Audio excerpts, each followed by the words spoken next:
Mga kababayan, ginagawa niya to kasi dinidistract niya ang taong bayan. Kasi ito po ay normal sa politika para hindi po kayo nabobola. Pag may mga isyong malalaking issue, may tinatawag na lightning rod, no? Ngayon, lahat ay pinupukol kasi yung asawa niya yung asawa niya hindi sagot, nagpapanik na, 'di ba?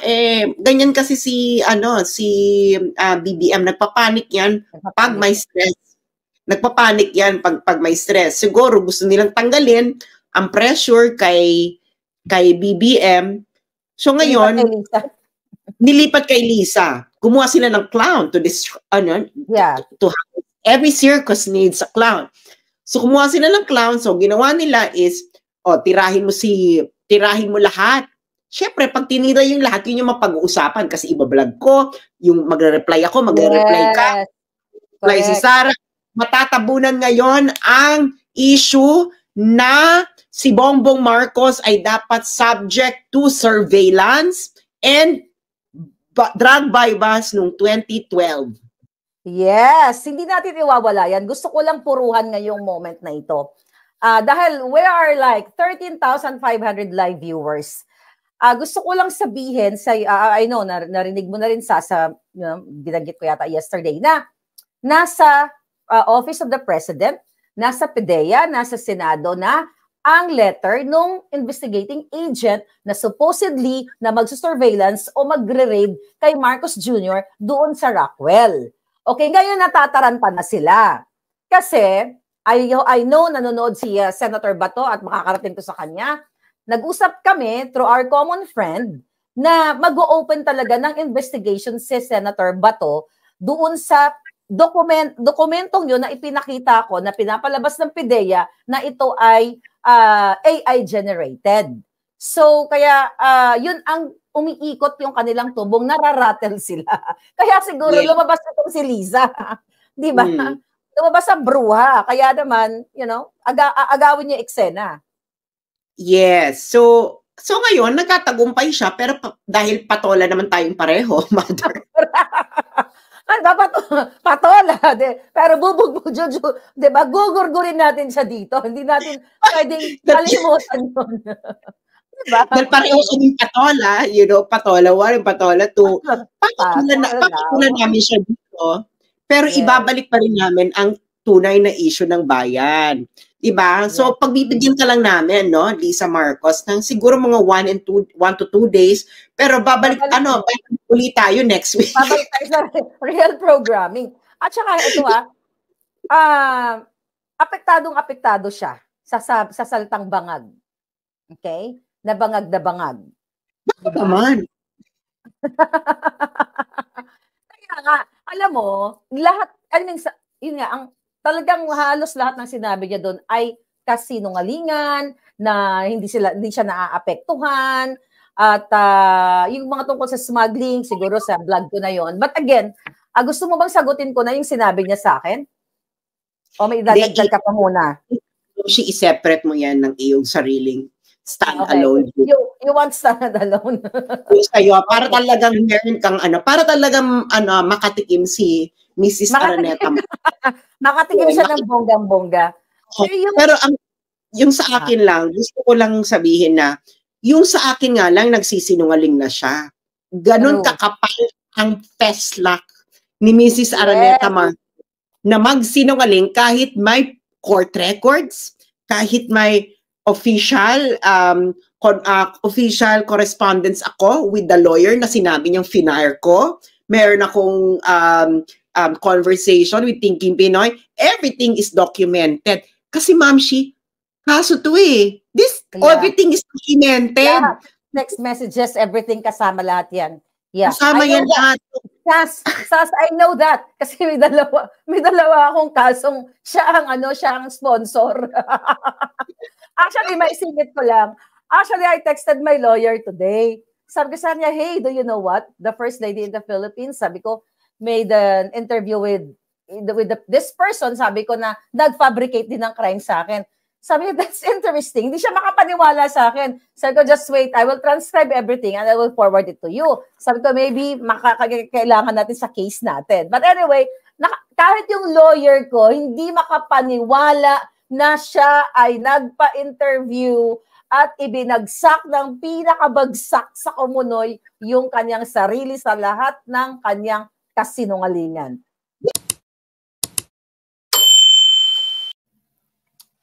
Hello, magandang araw Pilipinas sa lahat ng mga OFW, lahat ng mga palangga. Nagising, ayan, nakabang kayo, pasensya na kayo ha. At naghanda pa kami ng mga exhibit namin ni SAS. But ayan, hindi natin patagalin. Ayan, ano ang promo code mo, baby girl? You're live. Ito naman sabi ko, wag na. Confuse sa mga tao.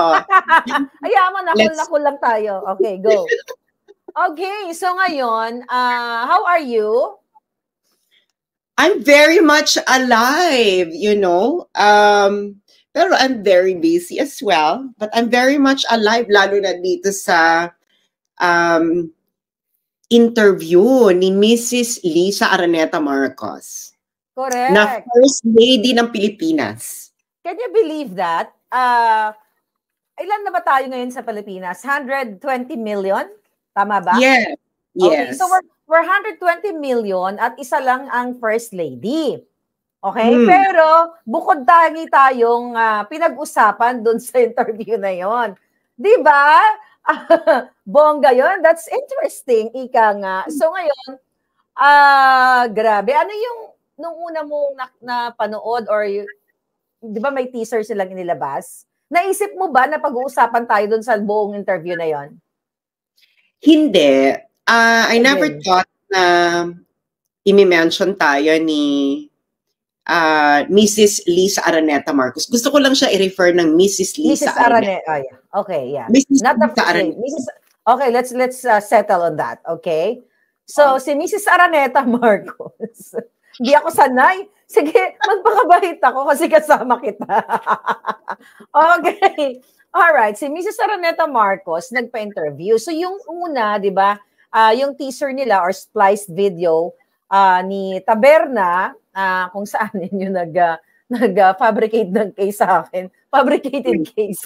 But anyway, na si Inday, yung unang tinira, na bad shot na raw si Inday, kasi daw, dapat daw, you know, sama-samang babangon muli, pero si Inday umattend pa nung maisog rally at, you know, parang nag-agree pa dun sa bangang na bangag.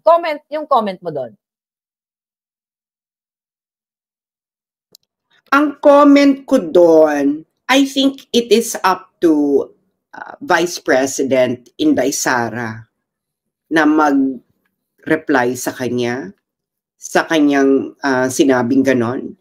Ikalawa, hindi naman alam ni Vice President Sara Duterte na sasabihin niya ng tatay niya at ng mga kapatid niya. Yes. They were shocked, no? I think everyone was shocked na gagawin niya ni Duterte. At ikatlo, bakit lang si VP Inday Sara Duterte yung binoboljak niya doon? Eh, nandun din naman ang kanyang sister-in-law na si Senator Amy Romualdez Marcos na isang tunay na Marcos. Hindi ba? Correct. So, bakit siya nag-center kay Vice President Sara Duterte? And of course, bilang isang mamamayan, si Lisa Marcos naman ay may karapatan na guaranteed ng Philippine Constitution bilang isang mamamayan, di ba? Na may karapatan siya na i-criticize ang mga opisyal ng gobyerno bilang isang mamamayan. Mamamayan, okay. Di ba? Bilang isang mamamayan, kasi hindi nga siya bilang isang mamamayan. So anyway, sige na nga, sige. Mamaya na nga ako, gigil ako, pero mamaya na lang sa solo ko. Okay. Alam mo, sa solo vlog ko. But anyway, okay. So yung unang pinag-usapan doon, ang gusto kong tanungin, yung kanyang hairdo. Ang kanyang outfit muna. Ano yung na-notice mo sa outfit, yung kanyang portrayal? I think she wasn't prepared. I think parang very impulsive yung decision niya tong magpa-interview. Hindi man lang niya pa-ayos. Parang tayo very spontaneous lang din, di ba? Hindi tayo. Wala tayong ayos ng hair, walang makeup, ganyan. And Correct. nakapambahay lang, di ba? Ganun, Yes. ganun din si Mrs. Araneta, si Mrs. Lisa Araneta Marcos. So, ito No? na yung pambahay natin. Yung sa kanya, parang, Yes. sabi ko nga doon sa vlog ko, parang yung hindi nabayarang labandera. Nalugi. Parang anyway. Oo, pati yung makeup niya, hulas, di ba? Na parang Yeah, hulas. iniisip ko nga, wala ba nag-aalaga kay Mrs. Lisa Araneta Marcos bilang isang first lady na sabihin na, ma'am, yung hair niyo po medyo dry or yung skin niyo po, yung makeup niyo po hindi plakado, nagmamantika at dry yung skin. Ayusin po natin, ma'am, para maganda po ang rehistro sa camera. At syempre, ikaw din, kung inaalagaan mo talaga si Mrs. Araneta Marcos bilang isang first lady, sasabihin mo din si Taberna na, Anthony, tsaka yung lighting mo. Yes. Diba? Pero sabi, cute daw sila eh. Tayo daw ang pangit na mga nag-criticize. Cute naman talaga sila, like a stuffed toy, di ba? Like cute din naman si Kiropi, di ba? Cute. Okay, okay, diretso na ako, Sas. Bilisan natin, no? Para kasi alam ko excited sila. Sa tingin mo, sino ang nasa likod nitong kanyang pagpapa-interview? Ang nasa likod ng kanyang pagpapa-interview ay walang iba kundi si Mrs. Araneta Marcos. Sarili niya. Kalaban niya yung sarili niya, di ba? Yes, yes. And I think, ma'am, ginagawa rin niya to bilang pang-distract. Kasi grabe na yung pambabato sa asawa niya. Sunod-sunod. At sunod-sunod ang kapalpakan, lalo na ang nawawalang 3 billion worth of shabu. Kasi ako, Mother Dragon, naniniwala ako kay President Bongbong Marcos na ang shabu na nahuli sa Batangas, according to him, ay high quality, high potency, at worth 13.3 billion. So let's stick to it. Yeah, sana punta yung 4 billion. Sabi ko nga doon, baka sininghot niya. But anyway, ito nga ay pang-distract lang. Bago ako tumumbok doon sa sinabi niya sa'yo at saka sa sinabi niya sa akin, ano yung pinaka-alarming doon sa interview na napansin mo? When I say alarming, na makakapaglubog lalo sa kanila, sa kay Marcos Jr. o sa administrasyon? Lahat ng sinabi niya. Correct. Lahat. So the whole interview is really palpak. The interview itself is palpak from the hair to the makeup to the lighting to the statements. Kasi alam mo, Maharlika, no, hindi naman tayo iba sa vlogging. Alam natin na pag bitawan tayong mga salita, dapat may mga maisasampal tayong mga dokumento. Hindi po pwede putyo-putyo lang, di ba? Kaya ito, maraming salamat, Mother Dragon, Maharlika, na ako iyong pinanyayahan para maipakita talaga natin ang mga ebidensya laban kay Lying Lady. Lying Lady, sabi ko nga, talagang grabe ang pagsisinungaling. Unahin na muna natin sa'yo. Kasi natatandaan ko, nung nagkita tayo, first time tayo nag-meet, napag-usapan na rin natin sa mga nakaraang vlog, na naikwento mo to sa akin yung case mo. Di ba sabi ko, ito si siguro, sugo to ni Taning.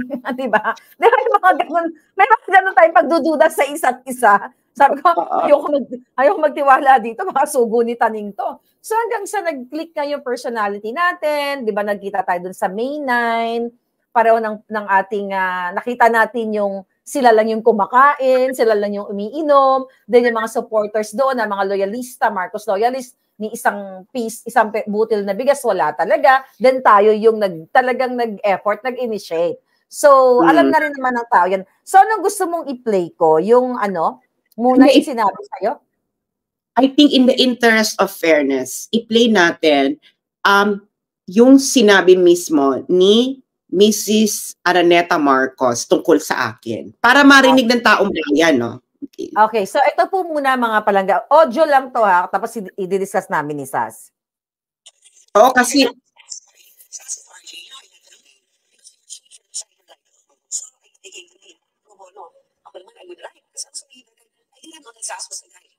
So, kaya affidavit said, she did, sabi ni Jerry, mga malapit.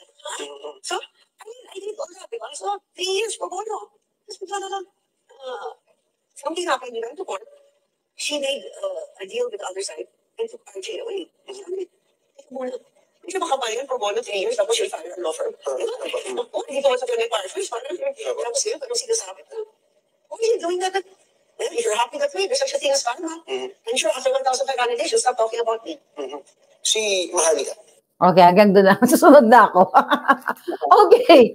So, yung sinasabi niya, na lumapit ka daw sa kanya.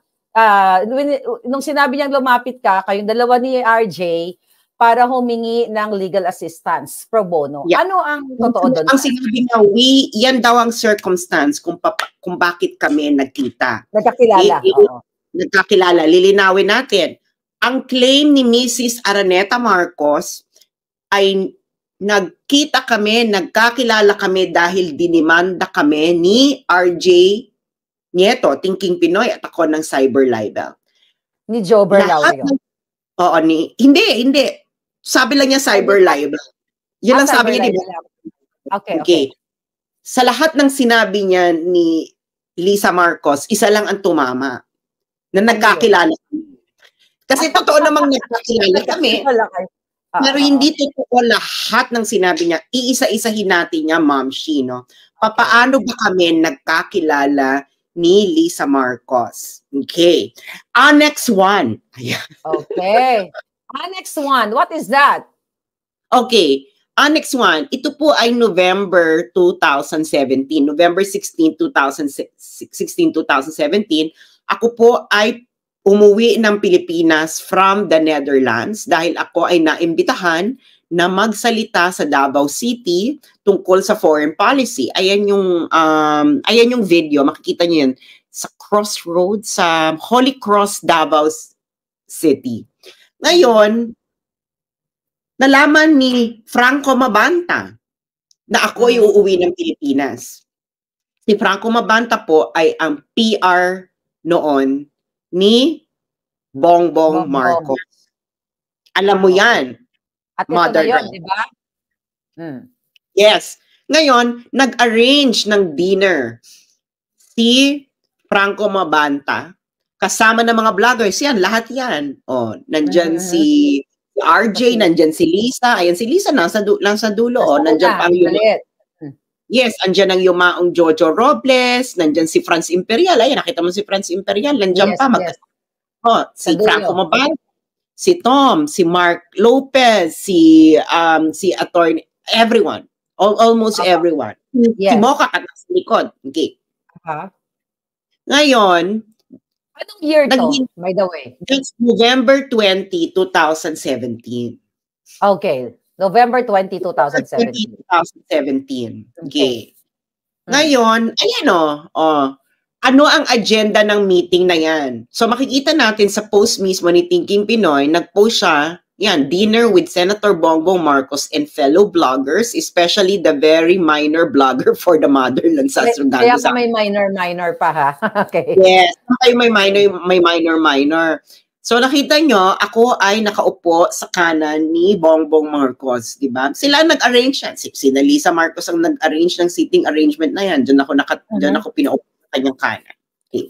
So anong agenda? Ayan anong pinag-usapan nyo dyan? Ayan sinulat mismo ni RJ Nieto, Thinking Pinoy. Electoral protest, impeachment cases, yun yung, di ba may tumutunog na impeachment case ng laban kay Lenny, saka yung RevGov na alam nyo, may panawagan ng RevGov niyan, 2017. So yan ang dahilan kung bakit kami nagkita at pinakilala ni Franco Mabanta sa pamilyang Araneta Marcos. Yes. Dahil nangangailangan sila ng tulong, okay? Sila ang nangangailangan ng tulong para maiparating sa publiko ang kanilang side tungkol sa electoral protest nila laban kay Vice President Lenny Robredo.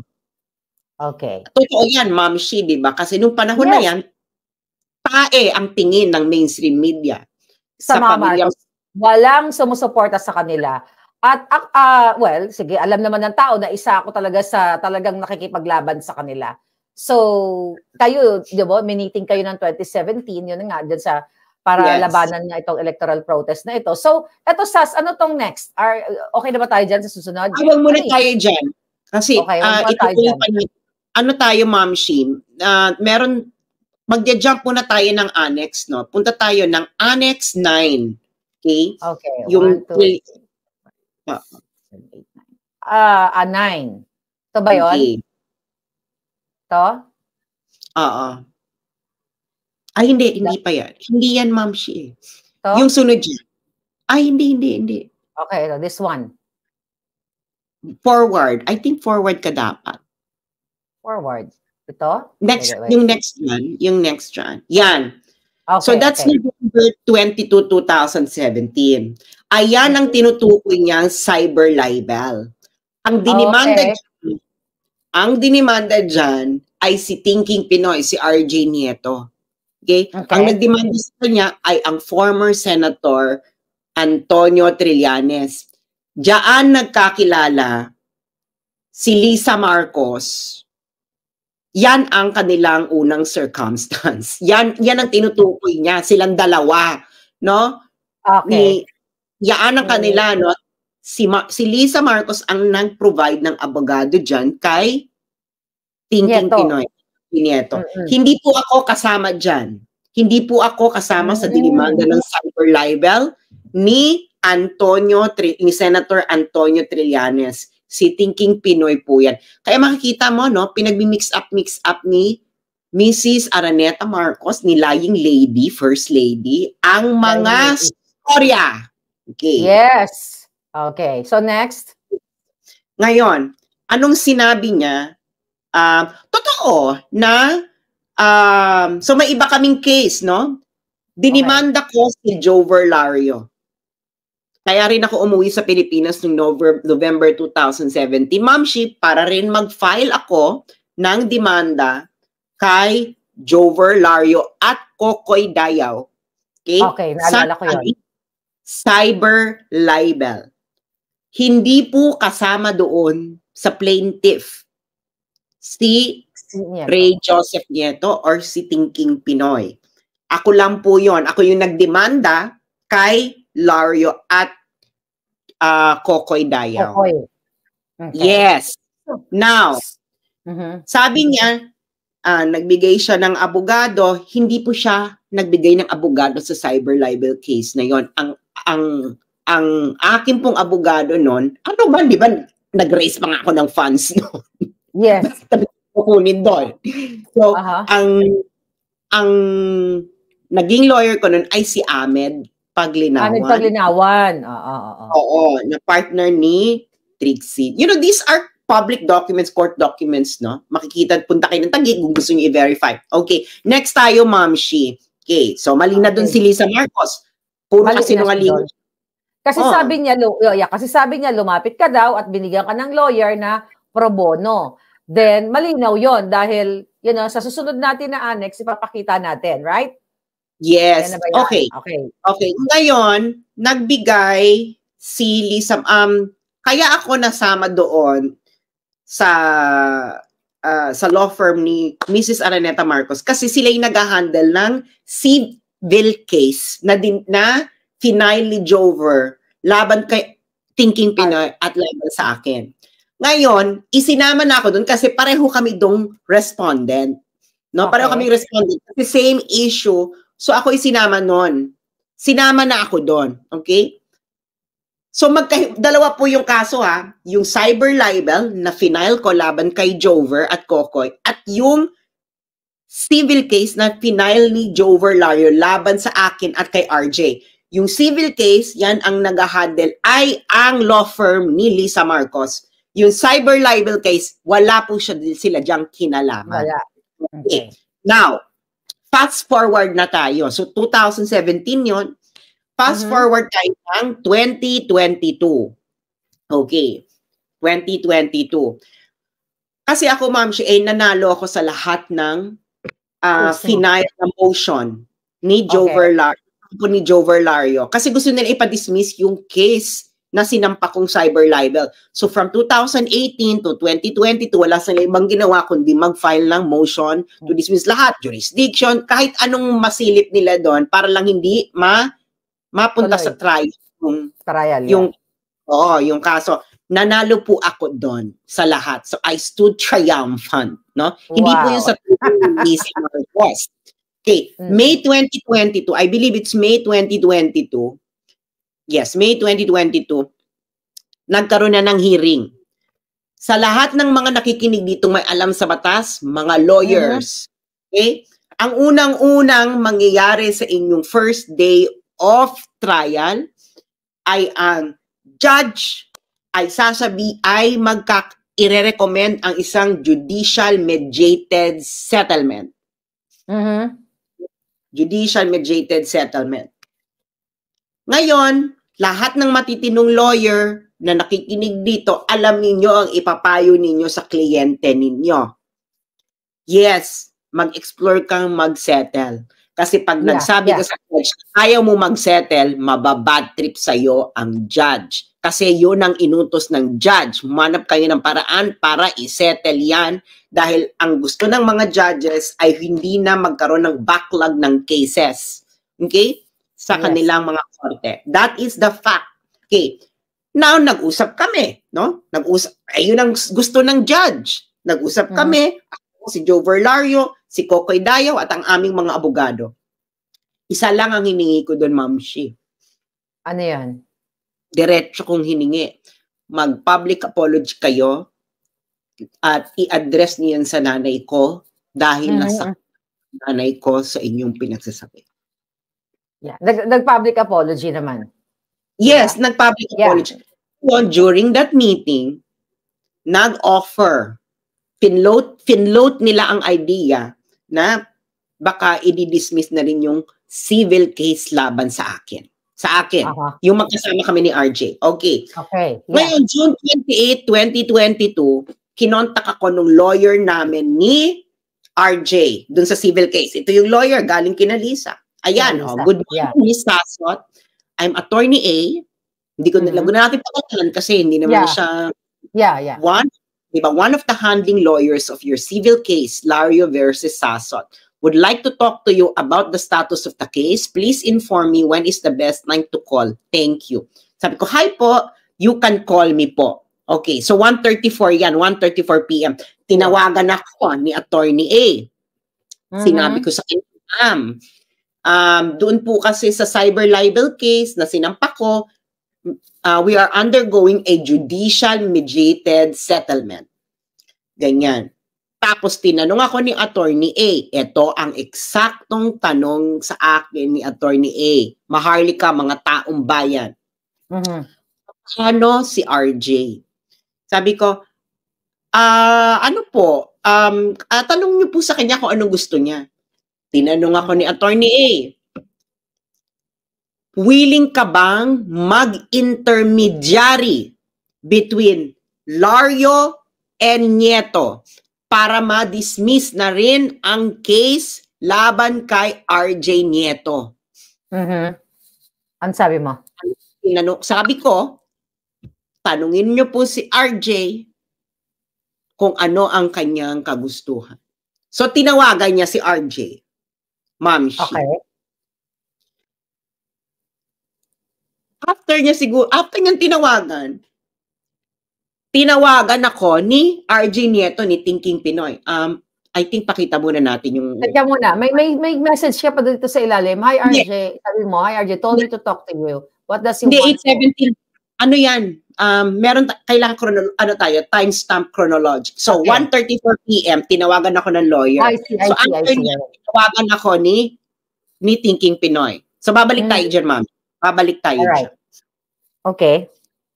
So, punta tayo dun sa annex na pag-uusap namin ni RJ Nieto. Yes. Ito. Lakihan natin. Okay. Ay, pwede bang lakihan niya? Oo. Nakikita mo? Gusto mo ako magbasa? Yes. So, yung anong sinabi? So, ito muna ang context, Ma'am Shi. So, tinawagan ako ni RJ, ang unang-unang bungad sa akin ni Thinking Pinoy, bakit mo ko nilaglag? Yes, naalala ko yan. Kinuwento mo sa akin nung nasa Pilipinas. Alam nyo yan. Consistent ako, di ba? Mula 2020. Ngayon, nagulat ako. Bakit ako sasabihin itong nilaglag? Ang pag-uusap namin, nung abogado namin is tanungin siya kung okay kay RJ na maging intermediary ako between him and Joe Verlario. Gets mo, ma'am? Yeah. Okay. Yeah. And then he subjected me to verbal abuse, no? During that call. So, natapos ang call. At ako ay nag-message sa kanya. So, that's 6:21 p.m. Ano message ko sa kanya, Ma'am Shi? Pakibasa. Sabi mo, te, kapag di na mainit ang ulo ha, during the pre-trial of my libel case, the judge recommended na baka pwedeng mag-sorry na lang si Kokoy at Jover sa akin. They offered during a settlement meeting na in addition to the public apology, they will drop the civil case against me. Te, di kita nilaglag. This is a judicial mandated settlement of my libel case against Jover and Kokoy. The parties to that process is si Kokoy, Jover at ako. Te, since you are not a party to the libel case, the court hearing, the libel case does not have jurisdiction over you. Then sumagot siya. Gusto mong mag-explain doon o basahin ko yung sagot niya? Yes, sumagot si RJ. Okay. Sabi niya, well, thank you for reiterating what Jover's lawyer told M&A. Yung Marcos and Associate, ito, yung kay Liza. Nakikipag-deal ka dyan, hindi mo ni-notify ang M&A. If you see nothing wrong with what you did, then we have nothing to talk about. Good luck with your life. Pa? And then, anong sagot ko, Ma'am Shi? Okay. Ang sagot mo ay next. Next. Ang sabi mo, my God, RJ, the settlement is still going on. Hindi pa na-finalize. I told the lawyer who called me that there is an ongoing settlement. It was the first thing the judge told us to do. Tapos sabi niya, eto grabe, eto sinabi niya, oh. Sabi niya, tanga ka, Neng. Ba't di mo pinaalam sa kabila mong abogado, Neng? Kausapin mo na lang yung abogado ko, tatanga-tanga ka. Puta tanga. O, yun. Sabi niya, titirahan mo rin lang pala sarili mong lakad. Sinabi mo na dapat agad at nang di na kita binitbit. Ano ibig niya sabihin? Ang ibig niya sabihin is, gagawa lang daw ako sa sariling lakad, bakit hindi na lang daw niya ako binitbit? Hindi ko alam kung ano yung sinasabi niyang binitbit niya ako dyan, no? Pero doon sa pagtawag namin, kasi Ma'am Shi, ganito siya, ba't mo ako nilaglag? Nung nagpa-appoint nga ako sa Malacanang, binitbit kita Siguro doon siya. Okay? Dahil siya humuhugot. Okay, di ba sinabi niya, kausapin mo na lang ang abogado ko. Sabi niya ganyan. So ngayon, babalik tayo dun sa previous screenshot, yung 8-something p.m. Okay. 8-something p.m., this one? Yes, yan. Ngayon, di ba, 8:17 p.m., sinabi ni RJ Nieto, kausapin mo na lang ang abogado ko. So ako ay nag-message, hi, RJ told me to talk to you. What does he want po? Does he also want to settle with Jover? Malinaw na malinaw po yung mga kababayan. Okay? Now, fast forward tayo. Michi. Yes. July 18, 2022, kinontak ako ng abogado namin. Sabi niya, hi, Ms. Sasot, this is Attorney A of M&A. Ma'am, I'd like to confirm if you will proceed with the settlement agreement with Ms. Lario, which will effectively drop you from the Makati civil case. Thank you. Sabi ko, we are still going to finalize the settlement of my libel case against her tomorrow. I will inform you by tomorrow. Tinanong ko siya, is there already any clarity what Mr. RJ Nieto wants? Ano ang sinabi ng lawyer namin, ni RJ Nieto? Ms. Sas, he decided to proceed with the case. Ano ibig sabihin niyan, Ms. Maharlika? So itutuloy niya yung case, hindi siya makipag-settle. So nilaglag ko pa siya? Kaya nga, sinungaling siya. Hindi kanya nilaglag. Gusto niya magtapang-tapangan. Okay? Yes. Sinungaling siya, sinungaling si Lisa Marcos. Diba? Sinungaling silang lahat. Sinungaling silang lahat. Diba? Okay. And then, next slide, Next, diba? Okay. Okay. So, tuloy ang pag-uusap namin ng lawyer. Attorney, we have already finalized today the settlement of my libel case versus Joe Verlario. Sabi ng lawyer, okay, Ms. Sas, can I know the relevant portion of the agreement that pertains to the Makati civil case? Nag-send ako nung copy nung settlement. Ayan, in-email ko dyan, bin-lock out ko na lang yung buong email address. Received. That's it. Nasa ang part dyan, Miss Maharlika, ang sinasabi ni lying lady, Mrs. Araneta Marcos, na finire ko ang lawyer. Yeah. Wala nga. Sinungaling nga, kaya lying lady. So, ayan yung ebidensya ngayon. Nakikita ng taong bayan. Actually, halos lahat ng sinabi niya doon ay kasinungalingan, even sa part ko. Diba? So, ito ang live na, itong pag-uusap natin para sagutin siya, para malaman, Sas, ng taong bayan kung sino ang nagsisinungaling at kung bakit, sabi ka kanina sa intro ko, 120 million Filipinos, nagtiyaga siya, nag-spend siya ng time magpa-interview just to talk about you, me, Glenn Chong, Attorney Vic, but today, pag-uusapan natin yung ako at ikaw. So, okay, Ma'am Shi, sandali, ipapatuloy pa natin to. Hindi pa tayo tapos. Hindi ba sinabi nila, di ba sinabi nila na nilaglag ko daw si RJ? Okay. Ngayon, hindi pa to alam ng karamihan sa mga Pilipino. Alam nyo na si RJ ay na-convict. Okay? Nakatulan siya sa civil case. So, natalo siya kay Joe Verlario dahil sa kanyang inflated ego na ayaw niyang makipag-settle. Okay? Ngayon, pakita yung... Anong papakita ko? Yung motion.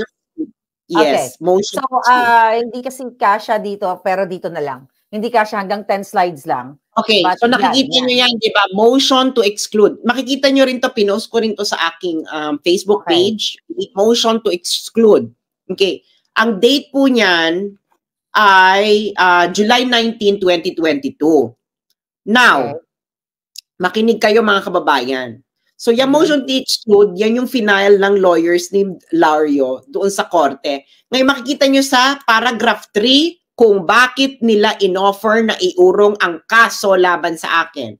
Paragraph 3, babasahin ko. Upon review of the judicial affidavit of defendant Ray Joseph Nieto, it appeared that Sasot had no active participation in the preparation, writing, or publication of the blog post that is largely the subject of the case. Furthermore, while Sasot was expressly mentioned in the related video taken by Nieto as having contributed certain information, Nieto's testimony as being the sole author of the blog post appears to belie this statement. Hence, the parties agreed that Sasot's exclusion as a defendant in this case would be included among the terms of their settlement.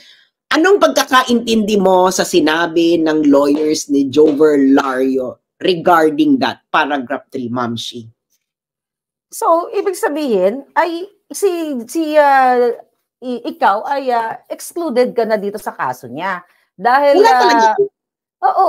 excluded ka na. Kaya napakasinungaling talaga dito ni Lisa. As simple as that. Pero dinadrag ka niya. Dinadrag niya ako. Malino na malino sa court documents na ito na makikita ninyo. This is public court document, civil case number 1800772. Self-explanatory. Kahit So, paano ko nilaglag? Paano ko nilaglag si RJ Nieto? Ito na mismo ang nagsabi na sa testimonya mismo doon, wala naman talaga akong ibig sabihin, wala talagang kaso laban sa akin. There is no case against me that can be pursued. Yeah. So, hindi ba kayo masaya? Yeah. Diba? Well, again, the intention of that interview ni Lisa talaga to divert the attention ng tao yung issue sa charter change, sa smuggling, sa kidnapping issue, sa pulburon. So alam natin yan. Kaya nga hindi tayo mawawala dyan. Akala lang ni Lisa ay madadivert niya yung attention ng tao, pero nagkakamali siya. At very super duper low yung ginawa niyang magpa-interview. Sabi ko nga, alam mo, nung napanood ko, sabi ko, anong klaseng first lady to?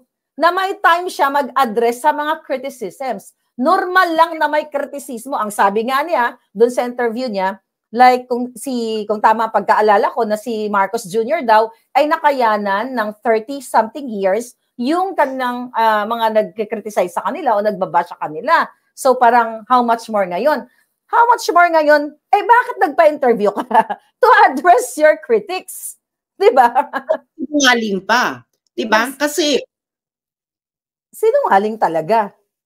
Itong si Lying Lady, ako ay hindi po laway ang aking sinasagot sa kanya dito. Ang sinasagot ko po ay actual conversation na nasa aking telepono, actual Facebook conversation, at of course, public court records, court documents.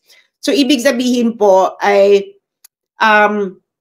si Lisa Marcos ay nagre-rely lang po sa kanyang imagination, sa kanyang saliva, at kung ano pa, hindi natin kung baka nasa alapaap siya ng mga panahon na yan, Ma'am Shi. Ako nakikita ko nasa alapaap siya, wala siya sa tamang katinuan. Alam mo yun, kasi, ewan ko, napansin mo yung train of thoughts niya, sabog, bangag, right? Magsasalita siya, tapos hindi niya tinutuloy, then talagang walang continuity. Yung kanyang, di ba, magsasalita ka sa isang topic, you have to finish first bago ka tumalon. But since sinungaling nga siya, lying lady nga siya, obviously, nasa alapaap siya o baka may tinira siya. Hindi natin alam. Diba? Diba? Pero yun na nga, mga kababayan, ginagawa niya to kasi dinidistract niya ang taong bayan. Kasi ito po ay normal sa politika para hindi po kayo nabobola. Pag may mga malalaking issue, may tinatawag na lightning rod, no? Ngayon, lahat ay pinupukol kasi yung asawa niya yung asawa niya hindi sagot, nagpapanik na, 'di ba? Ganyan kasi si BBM, nagpapanik 'yan pag may stress. Nagpapanik 'yan pag may stress. Siguro gusto nilang tanggalin ang pressure kay BBM. So ngayon, nilipat kay Lisa. Gumawa sila ng clown to have every circus needs a clown. So, kumuha sila ng clown. So, ginawa nila is, tirahin mo lahat. Siyempre, pag tinira yung lahat, yun yung mapag-uusapan kasi ibablog ko, yung magre-reply ako, magre-reply ka. Reply si Sarah. Matatabunan ngayon ang issue na si Bongbong Marcos ay dapat subject to surveillance and drug bypass noong 2012. Yes, hindi natin iwawala yan. Gusto ko lang puruhan ngayong moment na ito. Dahil we are like 13,500 live viewers. Gusto ko lang sabihin, I know, narinig mo na rin binanggit ko yata yesterday, na nasa Office of the President, nasa PDEA, nasa Senado na ang letter nung investigating agent na supposedly na magsusurveillance o magre-raid kay Marcos Jr. doon sa Rockwell. Okay, ngayon natataranta na sila. Kasi, I know, nanonood si Senator Bato at makakarating ko sa kanya. Nag-usap kami through our common friend na mag-o-open talaga ng investigation si Senator Bato doon sa dokumentong yun na ipinakita ko na pinapalabas ng PDEA na ito ay AI generated. So, kaya yun ang umiikot yung kanilang tubong, nararatel sila. Kaya siguro lumabas itong si Liza. Di ba? Lumabas ang bruha. Kaya naman, agawin niya eksena. Yes. So ngayon, nagkatagumpay siya, pero dahil patola naman tayong pareho, mother. Patola. Pero di ba? Gugurgurin natin siya dito. Hindi natin pwedeng kalimutan yun. Diba? Dahil pareho kaming patola, patola 1 and patola 2. Papatulan namin siya dito.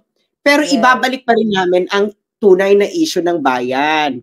Diba? So, pagbibigyan ka lang namin, no, Lisa Marcos, ng siguro mga 1 to 2 days, pero babalik ulit tayo next week. Babalik tayo sa real programming. At saka, ito apektado siya sa salitang bangag. Okay? Na bangag. Bakit naman? Kaya nga, alam mo, lahat, yun nga, talagang halos lahat ng sinabi niya doon ay kasinungalingan, na hindi siya naaapektuhan, at yung mga tungkol sa smuggling, siguro sa vlog ko na yon. But again, gusto mo bang sagutin ko na yung sinabi niya sa akin? O may idadagdag ka pa muna? I-separate mo yan ng iyong sariling stand-alone. You want stand-alone? Sa'yo, para talagang meron kang para talagang makatikim si Mrs. Araneta. Makatikim siya ng bonggang-bongga. Pero yung sa akin lang, gusto ko lang sabihin na, yung sa akin nga lang, nagsisinungaling na siya. Ganon kakapal ang feslak ni Mrs. Araneta Marcos na magsinungaling kahit may court records, kahit may official correspondence ako with the lawyer na sinabi niyang finire ko. Meron akong conversation with Thinking Pinoy. Everything is documented. Kasi Mamshi, kaso to everything is documented. Yeah. Text messages, everything kasama lahat yan. Yeah. Kasama yan lahat. Sas, I know that. Kasi may dalawa akong kasong siya ang sponsor. Actually, maisingit ko lang. Actually, I texted my lawyer today. Sabi ko sa niya, hey, do you know what? The first lady in the Philippines, sabi ko, made an interview with this person, sabi ko na nag-fabricate din ng crime sa akin. Sabi niya, that's interesting. Hindi siya makapaniwala sa akin. Sabi ko, just wait, I will transcribe everything and I will forward it to you. Sabi ko, maybe kailangan natin sa case natin. But anyway, kahit yung lawyer ko, hindi makapaniwala na siya ay nagpa-interview at ibinagsak ng pinakabagsak sa Kumunoy yung kanyang sarili sa lahat ng kanyang kasinungalingan. Di ba ma'am, kung ikaw, alam mo, ikaw, Mrs. Araneta Marcos, abogada ka pa naman. Magsasalita-salita ka ng ganyan, di sana sinamahan mo na ng dokumento, sinamahan mo na, ito finire niya yung abogado, ito yung ganyan. Everything is there, Mrs. Araneta Marcos. Wala, the facts are not on your side, lying lady. Diba? The court documents are not on your side. My correspondences with the lawyer na galing sa law firm mo are not on your side. Alam mo kung ano lang nasa side mo, Mrs. Araneta Marcos? Number 1, amats mo. Number 2, mga dilawaan na siguro nasa side mo na, no? Na hindi natin alam kung bakit alam mo, matindi kasi ang hugot nito ni Mrs. Araneta Marcos kung bakit gusto niya siyang mahalin siya ng mga dilaw. And I think it's for the future people, future tense. Mga sa susunod na panata, kung bakit gustong-gusto niyang mawin ang pagmamahal ng mga dilaw. Dilawan. Okay? Yes, and number 3, Mrs. Araneta Marcos, sinungaling ka. Isa lang ang tumama sa sinabi mo. Dalawa actually, na pro bono yung service mo sa akin at nagkakilala tayo. The rest ng sinabi mo, kasinungalingan, hindi ka mananalo dito, madam. Hindi sinasabi ka mananalo. Kasi kapapakita lang natin ng mga exhibit natin, di ba? Sinungaling ka, mula ulo hanggang paa, mula sa cuticle ng iyong mula sa cuticle ng iyong hanggang sa dulo ng iyong dry na buhok na dapat mo nang ipa-hot oil. Madam. Sinungaling ka? Wala kang pakialam, napakasinungaling mong babae ka. Okay? Diba? You said sa amin, bring it on. Ang masasabi namin dito, no? Well, it has already been brought in, bitch. Yes. Maling-mali. Wala yung magic wand ko eh. Sabi ko, wag na kasi kasama ko si Sas, may magic wand sana ako. But anyway, alam mo, somehow, ito ha, I felt something nung pinapanood ko siya. Naawa ako. Meron ka naramdaman na ganon? Actually, naawa ako kasi napaka-desperate na. Yeah, desperada. Pero kung naawa ako, pero iniisip ko yung pang-kidnap niya dun sa 2 bata, yung issue sa pulburon, yung pagpapahirap niya sa mga tao na yung iba, hindi pa nga natin alam, lahat ng pangangailangan niya, hindi siya nakakaawa eh. Pero yung itsura niya, maliban sa mukhang labanderang hindi nabayaran, hindi nagsuklay, mukhang kutuhin pa. As in, Alam mo, let's Ma'am, wag natin idamay ang mga may dignidad na mga labandera. Oh, sorry, yeah. Thank you, Sas, for reminding me. I did not intend to hurt their feelings. Yeah. But yeah, sorry and thank you for reminding me. Ayun, para siyang ano na lang. Actually, sa Araneta Marcos na dry. Yeah, dry. Oo, tama. Oo. So, nagulat talaga. Alam mo talagang, ito naman si May tinira. Yes, ma'am. May tinira. Baka lang. At pinaghalong ano. Anyway. Well, siguro nga, no, naka-income or halo na kasi ito ng stress. Halo na ito siguro ng nakainom din. Yeah. Halo na rin ito ng hindi niya na malaman ang gagawin niya kasi lahat ng kanyang trolls are a failure. 'Di ba? Pinatunayan lamang ni Mrs. Lee sa Araneta Marcos na siya ang tunay na ensign mother. Siya talaga ang ensign mother. Alam mo, talagang sabi ko, I message my friend. Sabi ko, kinuwento ko, really, ginawa niya yan? Sabi ko, oo, bangag. Sabi ko, bangag. Diba? Alam mo, Harlika, di ba merong vlog na anonymous na tinitira tayo, yung pasosyal? Yes, diba? yes. Ngayon, di ba, ang sinabi ko last year, si Lisa Marcos ang nasa likod na to. Tinatanong ako ng mga tao, bakit mo sasabi? Dahil lahat ng sinasabi niya dyan, siya lang ang pwedeng makaalam at ako. So kung hindi siya yung nagsusulat, siya nag-feed. Ngayon, sa interview niyang ito, di ba?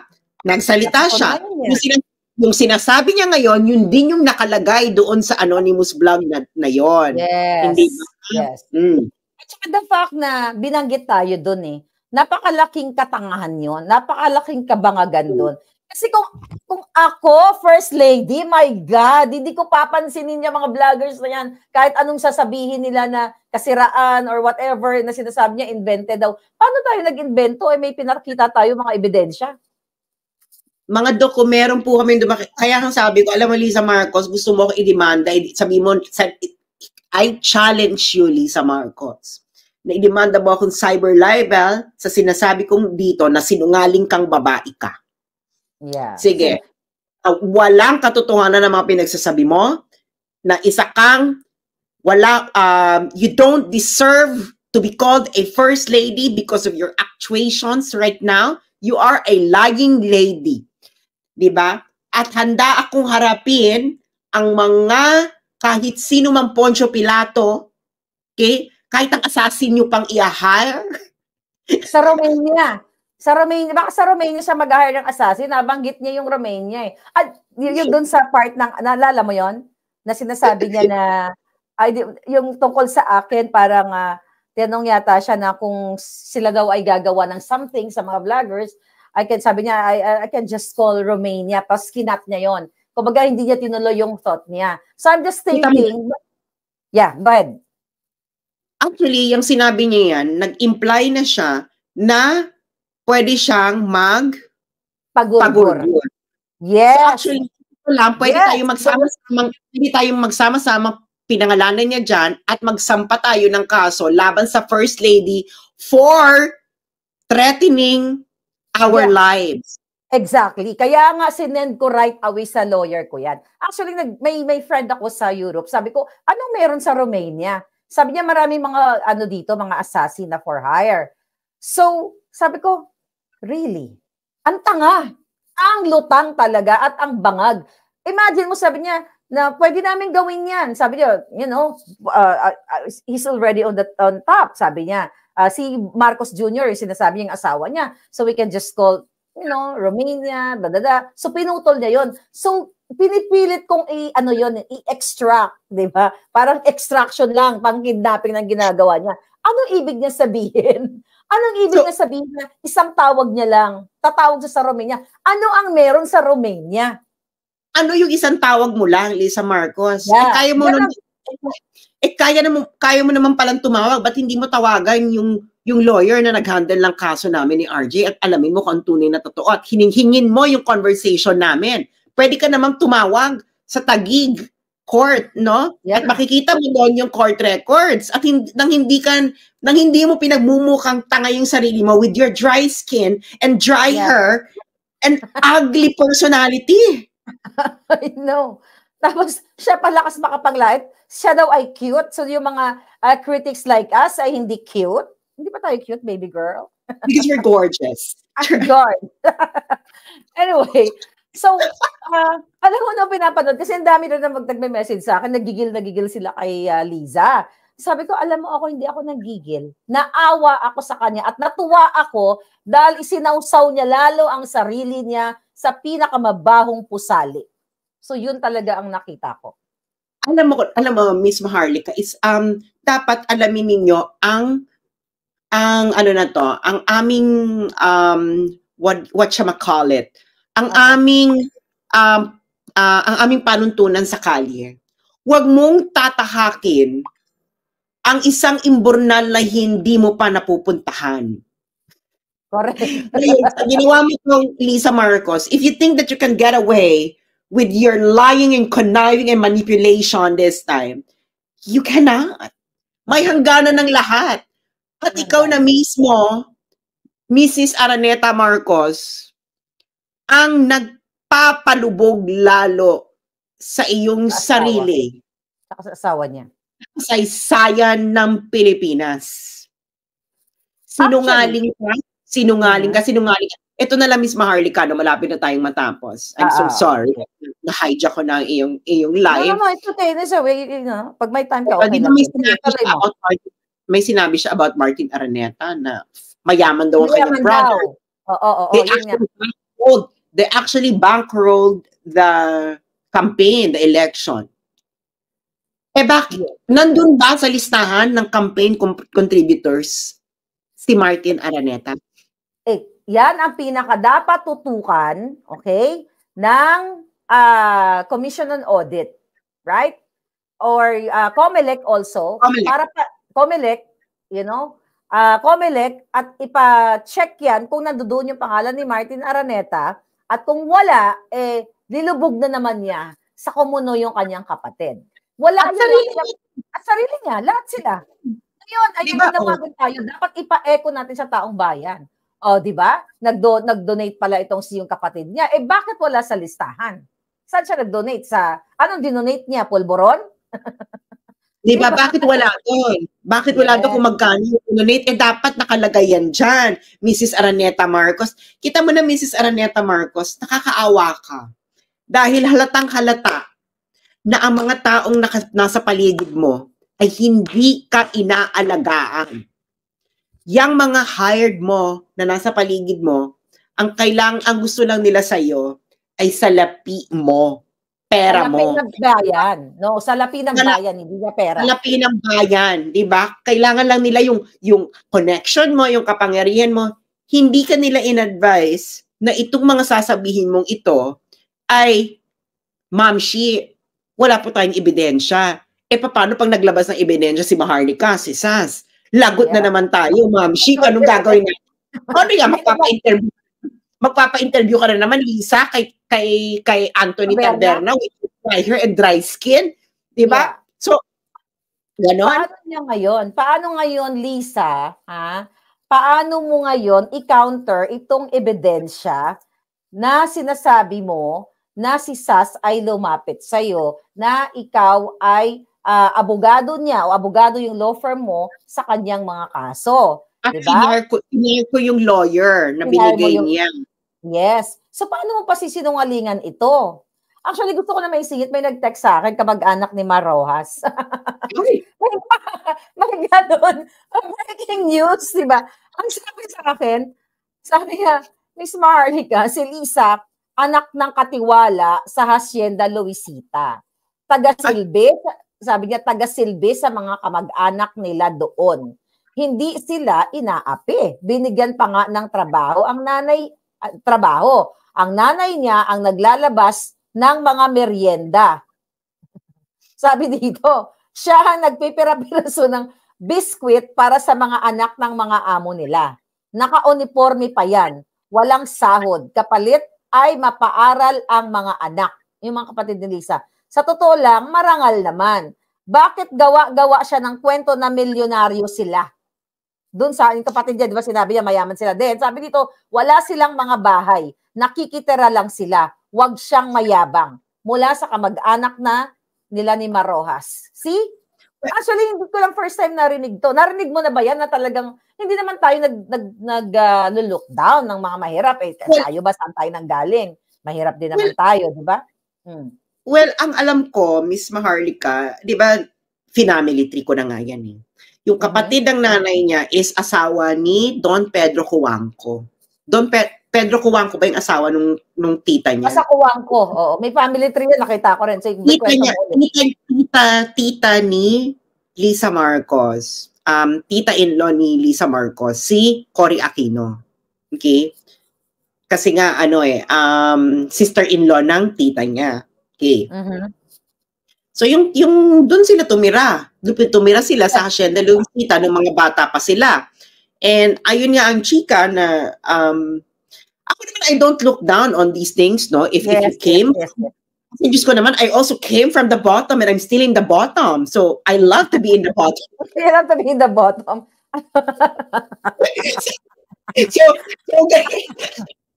So yun lang. Naku, mag 1 hour tayo. Pero yun na nga. Sa madalit salita, let me just wrap up my my point of view about these things, Ma'am Shi. At mag-aanda ka pa sa iyong rebuttal. Rebuttal ko. Oo. So, at least thank you, Sas. At least, dito sa ating platform, napilit tayong chinuchugi. Diba? Sa Facebook, pilit tayo chinuchugi. Diba? Actually, napag-usapan pa nga pala yun, madagdag ko lang. Napag-usapan na, itanong ni Taberna na parang, mayroon daw capacity si Lisa. Tingnan mo yung mga question. O mayroon naman kayong capacity kasi kayo ang nasa poder na ipa-take down yung YouTube, lahat ng social media account.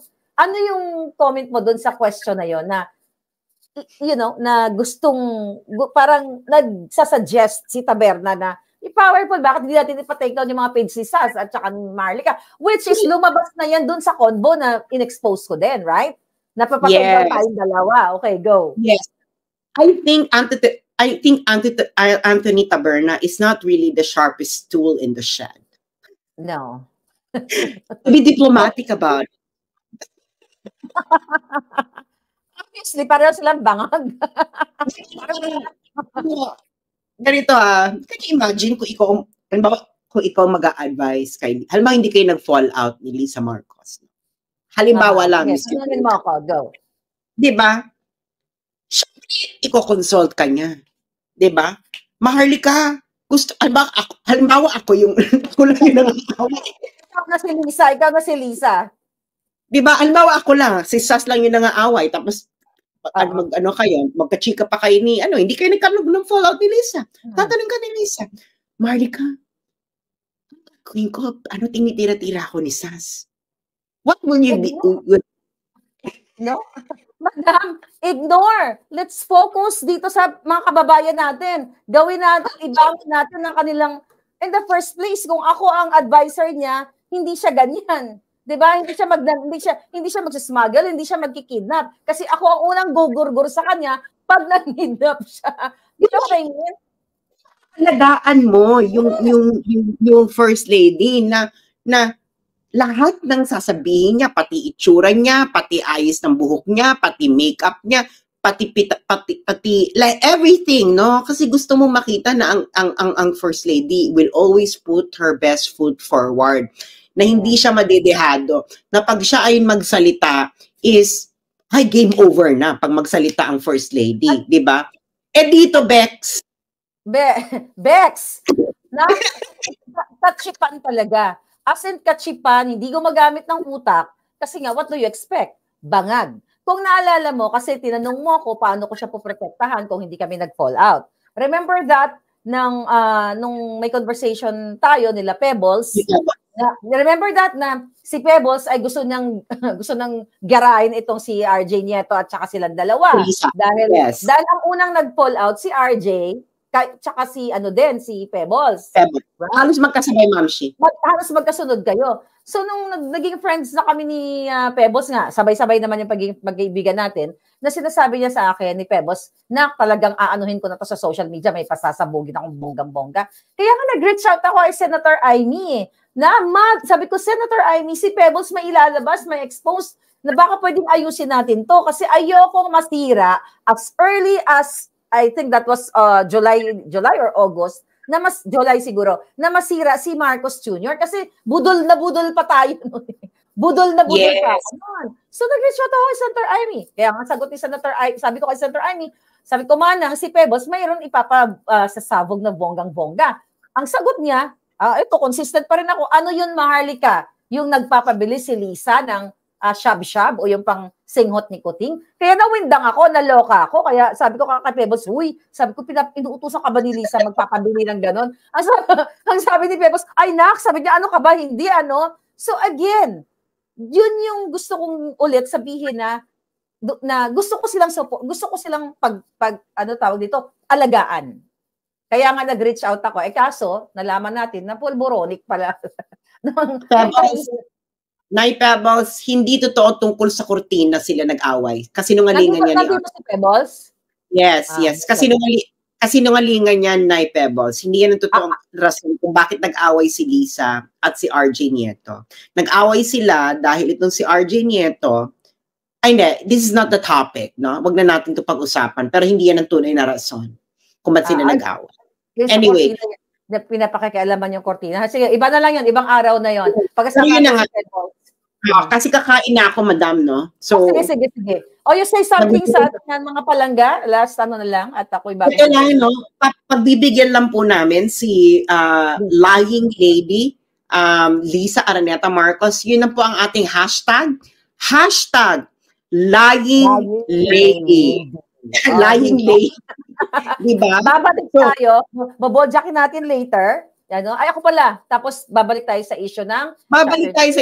Pagbibigyan lang natin to si Lying Lady sa amats niya, no? Alam mo naman kaming mga lumaki sa kanto, no? Sanay kami na... Sanay kami sa bardagulan. Gusto mo, gumulong pa tayo sa putikan. Diba? Oo. Alam mo, Lying Lady, sanay kami sa kanton na maka-encounter ng may mga amats. Yes. So, you're not the first person na may encounter ko na ganito, na may amats. And I know how to handle someone like you. You're a bish. I'm also a bish. I can cut up a bish.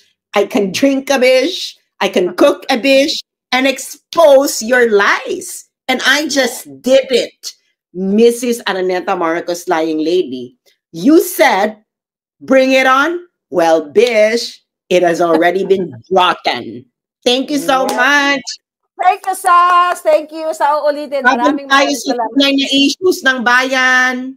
Babalik tayo sa tunay na issue ng bayan. Thank you very much again. All right. That's Sas Rogando Sasot. Ayan. Thank you, mga palangga. Ayan. Thank you so much. Napakaganin nyo. I thought, di ba, bubodyakin na natin si Smugs. Okay? Patungkol dito naman sa kasinungalingan niya. Pero mamaya na yan. Abangan ninyo, magbe-break lang ako at sasagutin ko naman yung mga kasinungalingan niyang sinabi sa akin. Yung narinig nyo about kay Sas, with all the exhibits, annexes, para kami nasa korte, dokumentado. So, ibig sabihin, si Sas ay nasa katotohanan. Kami nasa katotohanan. Si Liza, or the Lying Lady, ay laging kasinungalingan. Again, uulitin ko. Sinong matinong First Lady? Actually, hindi nga siya dapat tawagin First Lady kasi dugyot talaga siya. Sinong matinong First Lady ang magpapatol, okay? Magpapatol sa mga vloggers kung walang saysay yung sinasabi namin. Kasi sabi niya, kasinungalingan daw. Ito daw ay paninira lang. Kasinungalingan pala eh. Bakit siya nagpa-interview para lang pag-usapan kami? Si Sas, si Atty. Glenn Chong, si Atty. Vic, ako, si Inday Sara, ang mga Duterte. Anyway, sasagutin ko ang kanyang kasinungalingan tungkol sa akin. Mamaya na po yan. This is your Fair Lady Maharlika. Thank you.